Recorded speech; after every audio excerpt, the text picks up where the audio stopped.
बड़े अफसोस का मकाम है और ऐसे लोगों के ऊपर लानत है जो गरीबों के ऊपर, निहत्ते लोगों के ऊपर और लाचार और बेचारे बहुत ही मजबूर लोगों के ऊपर उन्होंने हमला किया है। और बहुत ही मुझे गुस्सा और गम है इस चीज का कि वहाँ पे जो अपने घरों का चूल्हा जलाने के लिए वो बेचारे वो एहसास घंटे से जो फायदा उठा रहे थे, वहाँ पे सिर्फ और सिर्फ उन गरीबों की लाइनें थी और उसके ऊपर जाके अटैक किया, बुज़दिलाना हमला।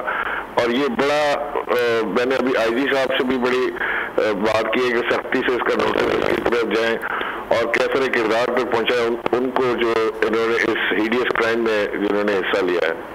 अच्छा ये बताइएगा, जैसे कि आपने फरमाया कि आईजी से भी आपकी बात हुई है, तो इब्तदाई तौर पर क्या बताया गया है? क्योंकि हमारे नुमाइंदगान ने जो हमें बताया उसके मुताबिक कि जो आज घोटकी में वाक़या पेश आया, रेंजर्स को निशाना बनाया और आज ये जो रेंजर मोबाइल के पास ही ये धमाका हुआ, जो हमला किया गया है, तो क्या वाकई ऐसा कुछ है, रेंजर को टारगेट किया गया है? देखिए, अभी कुछ कहा नहीं जा सकता कि दोनों वाकयात जो है ये एक दूसरे से किस कदर मुशाबहत तो रखते हैं, लेकिन किस कदर ये इनका ताल्लुक एक दूसरे से कितना है ये अभी कबल वक्त होगा कुछ कहना है। लेकिन जो रेंजर्स पे हमला है वो भी एक बुज़दिलाना हमला है। रेंजर्स हमेशा से हमारे सूबे में, खासतौर से हमारे शहर कराची में जो अमन की बहाली थी उसमें रेंजर्स के लोगों ने और पुलिस के लोगों ने अपनी जानें कुर्बान की और उसके बाद ये मुमकिन हो सका। खासतौर से मैं रेंजर्स को उसका क्रेडिट देता हूँ कि कराची ने जो खून की जो कराची में हमने देखी थी, लोग सुबह उठ के स्कोर पूछा करते थे कि आज का स्कोर क्या है, तो वो वहां से हमें एक पुरअमन कराची की तरफ लाने में रेंजर्स इसकी बहुत बड़ी जिम्मेदार है कि उसने कराची को अमन पहुंचाया। और अब रेंजर्स के ऊपर जो अटैक है इसको बड़ी सख्ती से निपटा जाएगा। इसके ऊपर बड़ी ये बहुत अहमियत। ठीक है, इससे कबल भी इस तरह के वाकयात देखने में आए, जो तफसीली रिपोर्ट आप तक पहुंची है, क्या बताया जा रहा है, क्यों टारगेट किया जा रहा है रेंजर्स को? अभी तो मैं आपसे कोई रिपोर्ट शेयर करने के काबिल नहीं हूँ। इंशाल्लाह जब हम इसको जो रेंजर्स ही अपनी रिपोर्ट को पब्लिक करेगी तो वो फिर आप तक पहुंच जाएगी। और ये जो एहसास प्रोग्राम के दफ्तर के बाहर जो ये वाकया पेश आया, कौन लोग मुलव्वस हो सकते हैं, क्या लगता है आपको? ये आई डोंट नो, ये वो लोग मुलव्वस हो सकते हैं जो मुल्क में प्रॉस्पेरिटी देखना नहीं चाहते, जो चाहते हैं जिनको एहसास प्रोग्राम से तकलीफ होगी। ये वो लोग होंगे जो मुल्क के दुश्मन होंगे, जो अपने गरीब लोगों के ऊपर हमला कर सकते हैं, वो किसी हद तक भी जा सकते हैं। न जाने इसमें कौन है, लेकिन इंशाल्लाह जल्द इससे पर्दा उठ जाएगा। ठीक है, बहुत शुक्रिया। गवर्नर सिंध इमरान इस्माइल खुसूसी गुफ्तगू कर रहे थे। आज जो वाकयात पेश आए घोटकी में और दूसरा कराची, एहसास प्रोग्राम के दफ्तर पर हमला किया गया दस्ती बम से और इस वाक़े में एक शख्स जाँ बाग जबकि 5 अफराद जख्मी हुए हैं।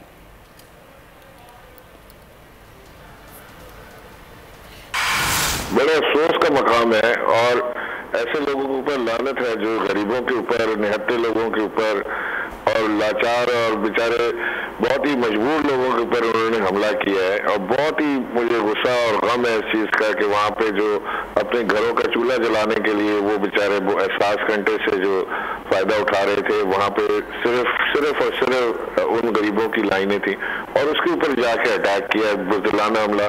और ये बड़ा मैंने अभी आईजी साहब से भी बड़ी बात की है कि सख्ती से इसका नोटिस की तरफ जाएं और कैफरे किरदार पर पहुंचाए उनको जो इन्होंने इस हीडियस क्राइम में जिन्होंने हिस्सा लिया है।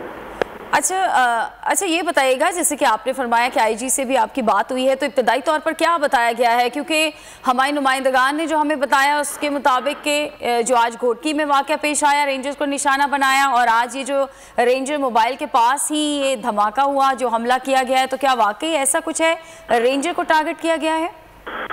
देखिए, अभी कुछ कहा नहीं जा सकता कि दोनों वाकयात जो है ये एक दूसरे से किस कदर मुशाबहत तो रखते हैं, लेकिन किस कदर ये इनका ताल्लुक एक दूसरे से कितना है ये अभी कबल वक्त होगा कुछ कहना है। लेकिन जो रेंजर्स पे हमला है वो भी एक बुज़दिलाना हमला है। रेंजर्स हमेशा से हमारे सूबे में, खासतौर से हमारे शहर कराची में जो अमन की बहाली थी उसमें रेंजर्स के लोगों ने और पुलिस के लोगों ने अपनी जानें कुर्बान की और उसके बाद ये मुमकिन हो सका। खासतौर से मैं रेंजर्स को उसका क्रेडिट देता हूँ कि कराची ने जो खून की जो कराची में हमने देखी थी, लोग सुबह उठ के स्कोर पूछा करते थे कि आज का स्कोर क्या है, तो वो वहां से हमें एक पुरअमन कराची की तरफ लाने में रेंजर्स इसकी बहुत बड़ी जिम्मेदार है कि उसने कराची को अमन पहुंचाया। और अब रेंजर्स के ऊपर जो अटैक है इसको बड़ी सख्ती से निपटा जाएगा। इसके ऊपर बड़ी ये बहुत अहमियत। ठीक है, इससे कबल भी इस तरह के वाकयात देखने में आए, जो तफसीली रिपोर्ट आप तक पहुंची है, क्या बताया जा रहा है, क्यों टारगेट किया जा रहा है रेंजर्स को? अभी तो मैं आपसे कोई रिपोर्ट शेयर करने के काबिल नहीं हूँ। इंशाल्लाह जब हम इसको जो रेंजर्स ही अपनी रिपोर्ट को पब्लिक करेगी तो वो फिर आप तक पहुंच जाएगी। और ये जो एहसास प्रोग्राम के दफ्तर के बाहर जो ये वाकया पेश आया, कौन लोग मुलव्वस हो सकते हैं, क्या लगता है आपको? ये आई डोंट नो, ये वो लोग मुलव्वस हो सकते हैं जो मुल्क में प्रॉस्पेरिटी देखना नहीं चाहते, जो चाहते हैं, जिनको एहसास प्रोग्राम से तकलीफ होगी। ये वो लोग होंगे जो मुल्क के दुश्मन होंगे, जो अपने गरीब लोगों के ऊपर हमला कर सकते हैं, वो किसी हद तक भी जा सकते हैं। न जाने इसमें कौन है, लेकिन इंशाल्लाह जल्द इससे पर्दा उठ जाएगा। ठीक है, बहुत शुक्रिया। गवर्नर सिंध इमरान इस्माइल खुसूसी गुफ्तगू कर रहे थे। आज जो वाकयात पेश आए गोटकी में और दूसरा कराची, एहसास प्रोग्राम के दफ्तर पर हमला किया गया दस्ती बम से, और इस वाक़े में एक शख्स जाँ बहक जबकि 5 अफराद जख्मी हुए हैं।